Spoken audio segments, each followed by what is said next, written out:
La trace de l'oppresseur.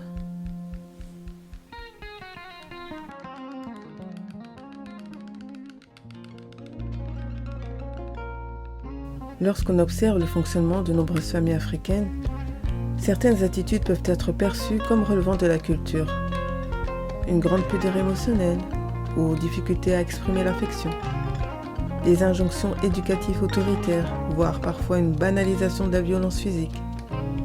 Pourtant, dans une lecture transgénérationnelle, il apparaît que ces attitudes ne relèvent pas uniquement de la culture, mais bien davantage de l'histoire. Une histoire marquée par la violence, la domination, la déshumanisation et l'humiliation.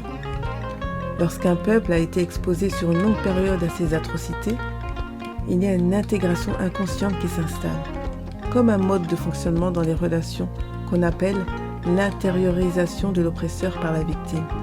Dans un contexte historique, comme l'esclavage qui a duré 1300 ans, nos ancêtres ont développé des stratégies de survie, car exprimer ses émotions, montrer sa vulnérabilité ou affirmer son individualité pouvait entraîner des sanctions. Alors, taire les émotions, les contenir était une stratégie de survie.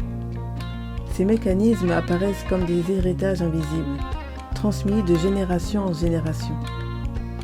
Ce ne sont pas des choix conscients, mais une mémoire de survie encore active. L'intériorisation de l'oppresseur a également porté atteinte à l'estime de soi. Le racisme peut être compris comme l'expression d'une blessure transgénérationnelle non reconnue, qui continue d'agir à travers les comportements et les institutions. Les répétitions sociales de discrimination, exclusion, surcontrôle peuvent être comprises comme des tentatives inconscientes du système pour résoudre un traumatisme ancien. D'un point de vue systémique, la discrimination apparaît comme un désordre dans l'appartenance. Le racisme et les discriminations constituent des phénomènes systémiques enracinés dans une histoire collective, marquée par la domination, l'exclusion et la domination. La reconnaissance de ce fait historique ouvre un chemin de transformation. Une société qui refuse de regarder son histoire est condamnée à le répéter. Une société ne peut guérir sans vérité, et on ne peut changer le monde sans affronter la vérité sur soi-même.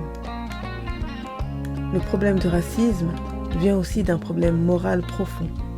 Chez les victimes, la souffrance se déverse jusque dans les familles, car elle cause un sentiment d'impuissance, de honte, de frustration. Le racisme empêche de voir l'autre comme un être humain égal. Il repose sur un mensonge, et quand ce mensonge est répété, il devient réalité et structure la manière de voir le monde. La libération ne passe pas par l'oubli. Elle passe par ressentir la colère sans qu'elle devienne haine. Reconnaître les blessures sans s'y enfermer. Accepter la douleur sans qu'elle définisse ton identité. La dignité ne vient pas du regard des autres, elle vient de la conscience de sa valeur humaine.